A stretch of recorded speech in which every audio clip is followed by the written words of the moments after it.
morning, everyone. Andrew Plank here with LePage and the Vibe Real Estate Group. And today I do not have with me Jean Johnston of the Briar Hill Group, but she is off gallivanting somewhere. So we will do it ourselves today, just me and you. And thanks for joining in. So what we're going to do today is a review of last month's statistics. So today is June 8th. So we're going to look through the main statistics, try and get a sense of what's been happening and where things might be going. Because I'm sure a lot of people have questions about that. There have been some pretty big changes, I'd say. So let's dive into that. Bear with me while I just change up screens here. And so let's first of all just talk about what's happened in the last week before we go into the last month. So in the last week, we had 297 new listings come live compared to 185 properties go pending. Those bars are starting, that purple bar is starting to get further and further, up. It's very unlikely to be equal because usually that means we're selling more properties than we're listing, but we did see that back in 2021.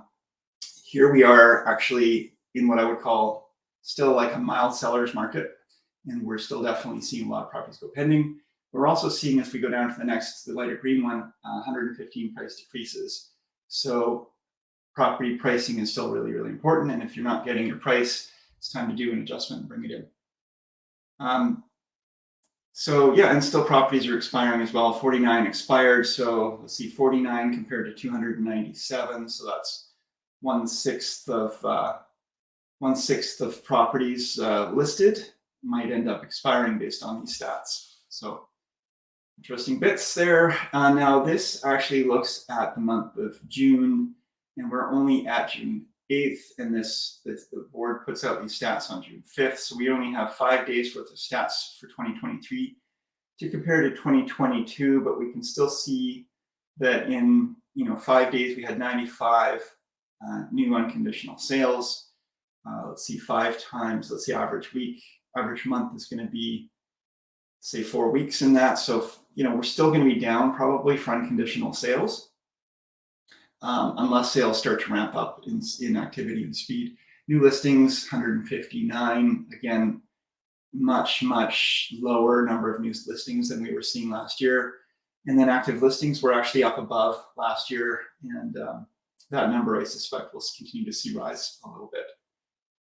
The big news really is that, and I like this graph, Jen Lowe, who's been a guest on our show a number of times, sent out an email about the once again another rise in real estate interest rates, and I thought this graph was useful just to show kind of the trend that's been happening over the last little while of the 1/4 point and 1/2 point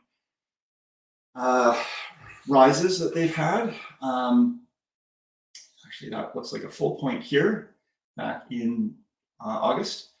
And so it does look like it's slowing down, but they had a 1/4 point just early 2023, another 1/4 point just now, and they are calling for another 1/4 point rise perhaps. So people are really hurting when it comes to interest rates. And so I want to talk about really briefly and just share, I have put it into the comments.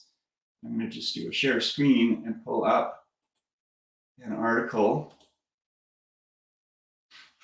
from Canada, from the Financial Post, and it's just saying that Canadians are walking a financial tightrope as consumer debt does hit records, and people are really starting to feel the pinch and starting to affect.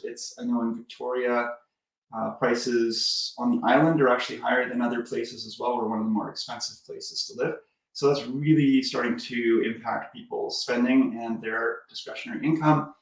And I suspect that just because we have a world where it's easy to get credit overall, perhaps we'll be seeing people diving into that credit first before we start to see people starting to have to make moves. And certainly people out there who are on mortgages that are coming up for renewal that had maybe a fixed rate might be starting to think about perhaps it's time to sell that home and go into a rental.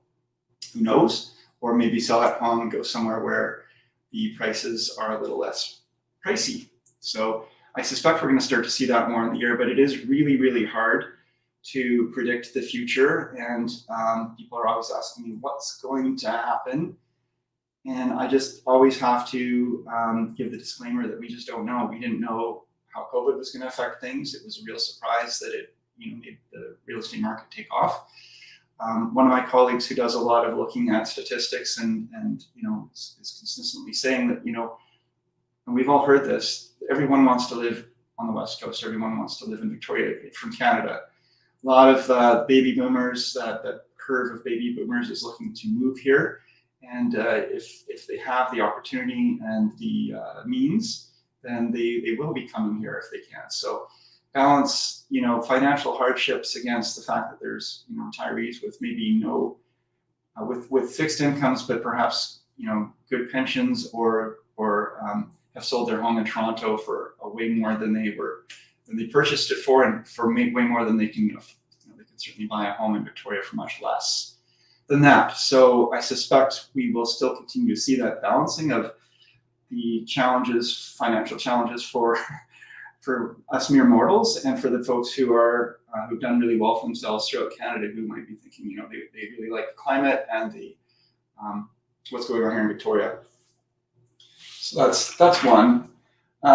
So let's go into the stats. And before we do the real estate board stats, I want to bring up just some other stats. So we're going to share these.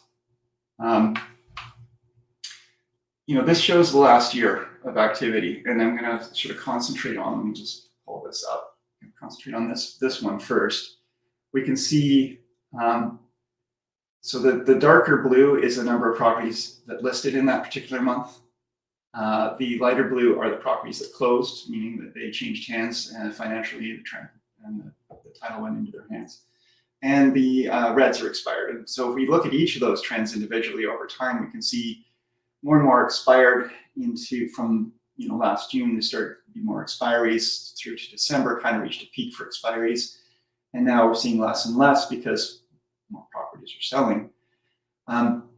We're also seeing a trend of more listings coming on as we go April, May, and I suspect this trend will continue. I certainly know that I've got a number of properties going to be listing here in June, and I suspect we're going to see this trend continue to go up. If we look at last year, the trend started to go down from June, July, August for listings. I kind of think we might buck that trend this time. So so the trend was down. Now we're kind of in an upward trend. We do normally see, as we hit June, July, August, the number of listings going down, the number of sales going down, but I kind of feel like we're going to buck that trend this year. So that's one kind of fun thing to look at. Let's also look at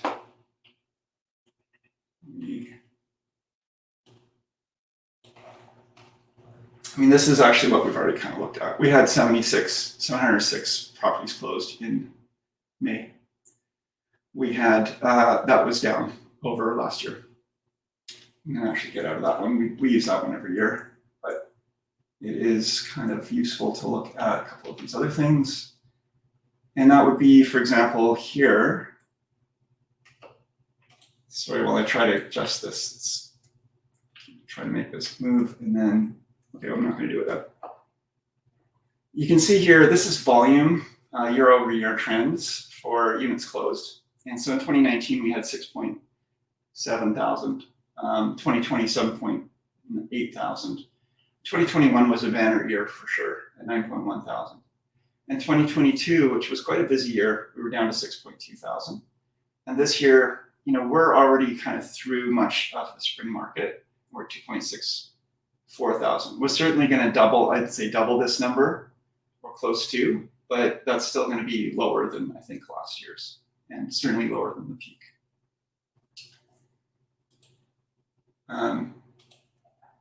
We can also look at price distributions, which is kind of interesting just to see, and developers would find this interesting for sure. This is, of all the properties listing, what properties are kind of hitting, where's the price points that are hitting the most sales? And you can see here there's a sweet spot around the 500, 550,000 sweet spot. That's going to be for condos generally. There's a sweet spot too, just right around the $1 million mark, 950 to 1 million. Just under a million is where you reach the drop-off point for being able to get a CMHC insured mortgage. So that's certainly a piece that is interesting to watch. And then there's these different stratosphere prices. If you're 1.15 to 1.2 is another little spot there. You can also see that 2 beds, 2 baths, 1,000 to 1,500 square feet. These are the sweet spots for the amount of activity, or I guess where you're seeing the most sales. This isn't about price. This is just about demand. And again, that obviously there's more condos out there. If we were looking just at the single-family home market, these trends would be different. But I've got the whole swath of all properties, and then you can get into the granular in this stuff. If anybody wants to see this graph in more detail, certainly send me a comment, email me directly, and I can share these things with you if you're really want to see that stuff. And yeah, well, I think we'll just sort of go on to the actual real estate board stats from here, but certainly can look at that. So real estate board stats, we had 775 properties sold in the, let's actually change this tab so you can actually see it. 775 properties sold. That's 1.8% more than May 2022. And it's a 21% increase from April of last month. So certainly up over last month, and certainly up over last year. And we are starting to go into the point where, like last year, with the prices, activity, and everything was starting to go down. So and we're not seeing that trend this year yet. But this most recent interest rate hike is the big question mark, and that could be where we start to see things pull back again as people get concerned. Single family homes increased 8.7% in sales, not price, sales, over May of 2022. So this is, as Graydon says, the real estate board chair, Graydon Soul, the month of May marks the highest number of sales we've seen since April last year. We are certainly in a moderate seller's market, I would say. So, and he's calling it a return of consumer confidence, staying strong. Uptick in inventory means there's more selection, which is great. I've been talking to lots of buyers about selection, and a lot of people have been on the fence and waiting, and I think this is the time we're going to see the most activity. We will be slowing down in the summer. Yeah, move on from there. This is Jane's favorite little stat where we talk about, I'll just go down to this one. In her honor, I will do it. So we have the single family homes in Greater Victoria. The benchmark price in May 2023 was $1,156,700. And compare that to last month, it was $1,149,500. So not a large difference there. It's definitely down from the index, the benchmark price from May 2022 from last year at $1,277,200. That's down 9.4% over last year. For single families in the core as a whole, 1.297, 1,297,600 is the current benchmark. Compared to last month, again, very, very similar, 1,295,800. So just, not really much worth speaking about, but certainly down again over last year, 1.424, 1,424,000. So that's down 8.9%. West Shore, current benchmark price is 1,042,200. That's down 8.8% over last year. It's up 2.1% over last month. Peninsula homes are averaging 1.222,500,000, and that is down 10% over last year and down 0.8% over last month. So the Peninsula has seen more of a hit, it looks like. Condos, average benchmark price is 570,000 for Greater Victoria. That is down. That's up 1% over last month, and it's down 8.3% over last year. The core as a whole, the average, pretty close to the city of Victoria or Greater Victoria, is 5.69 thousand, and that is up 0.9% from last month, and it's down 8.1% from last year. In the West Shore, 556,800 for the benchmark for a condo, and that is up 2.1% over last month, down 8.9% over last year. Peninsula, 604,600 for a condo, and that's down 0.9% over last month and down 9.1% over last year. So following the same trend of the Peninsula overall down. It's interesting. Still a great place to live. I do find when things contract, if they do tend to contract, they contract more on the outskirts, but that would also indicate you'd see that more on the West Shore, which we're actually seeing that going up, and I'm actually not calling for contraction. So. And then townhouses, let's just talk about the core. Core townhouses, 846,600. That's up 0.8% over last month and down 9% over last year. So overall, the trend is up back towards where we were, but we're still not where we were last year. We do tend to see sort of this annual cyclical cycle of, and let's look at December 2021. We tend to see a cycle, and the last few years haven't fully followed it, but this is actually a pretty good example of it, where the line is sales and the bars are listings listed in that particular month. And we can see sales ramping up in the spring, hitting kind of a peak at the peak of spring, and then sales starting to go down into the summer. And then there's often a bit of a bump in the fall, and then they tend to fall again towards, the lowest we'll find is in the depth of winter and right around Christmas. Everybody's thinking other things. I find in summertime too, it's a little bit more of a distraction for people, and that's why we start to see the trends going down, but it's still certainly a better time to buy or sell. Well, there's reasons for buying and selling in December. You might find a great deal, but this is the actual trends that we tend to see. And this follows a fairly standard trend, although I would say last year we did find the market really started to cut off. So where you can see this ramp up of listings listing, and buyers had waited till May to list, and we would have often found actually this trend would have gone a little higher normally. You can see my mouse there, and then started to trend down actually more in the June, July, whereas we started to trend down much earlier last year. The sales to active listings ratio, this one is interesting. We've been trending up again, and that shows us we're moving towards a more solid market.